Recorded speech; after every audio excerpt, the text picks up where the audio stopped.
Okay, another download that I'm getting. So part of my, I don't know if it's karma. Something I'm having to learn is that, I mean, I wouldn't have known that there were specific people. I wouldn't have known who the people were that were. I already had gang stalkers, like from the time that I started a YouTube channel. I don't remember it being that energy and that much of an attack prior to that, because I've been, since I started doing in 2020, I started doing Arbonne. I started showing up online more. I wasn't, my social media presence wasn't that big before that, and yeah, that's pretty much it. I started an IG before YouTube, and I used to use that more. That's where I did Arbonne stuff when I was doing that, and then it went from there to being more spiritual. And then I started a tarot channel in 2023, yeah, something like that. And it was very much like being attacked from the beginning, and it was a lot through my email, it was on my page.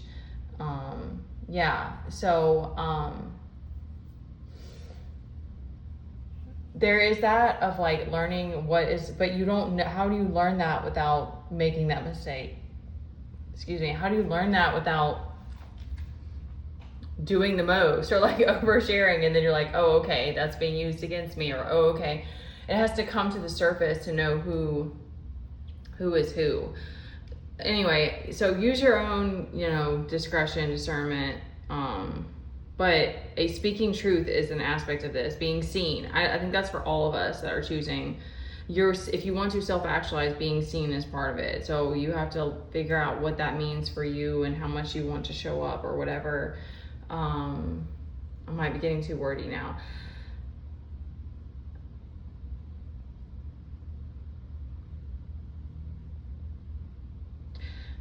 Tears are one of the greatest healing elements to me. I think that's it.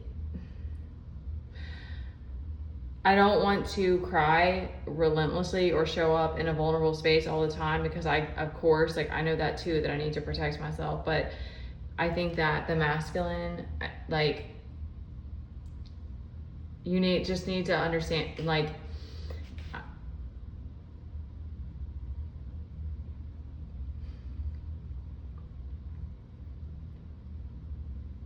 I don't want to make men feel vulnerable. That's never my goal. It's never my goal to make you, I'm not going to apologize for triggering you, but I'm not trying to show up in pain to make you feel vulnerable.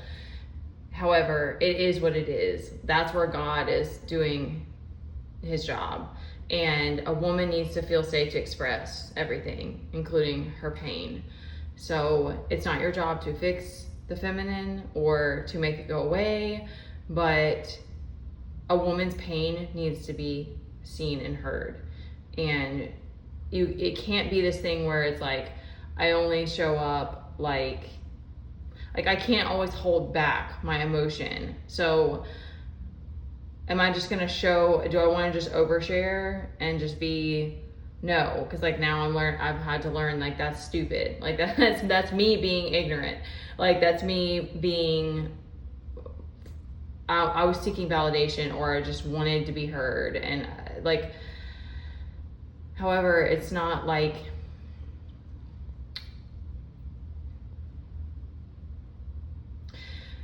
a woman's pain is beautiful. Okay, let me just try to wrap this up. A woman's pain is beautiful too. There is beauty in that. There's beauty in the pain.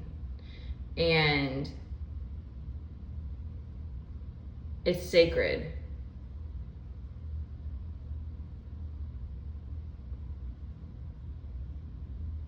It's sacred to acknowledge your pain.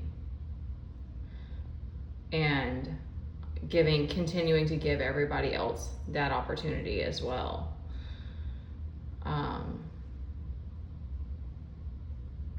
I feel this is the last thing that's coming to me. I feel every time I cry, or I especially if I'm screaming out to God, I let him in more and more and more and more every time that happens. So to not feel that and express that is to not allow myself that up, not allow myself more of God. And I want as much of him as I can have.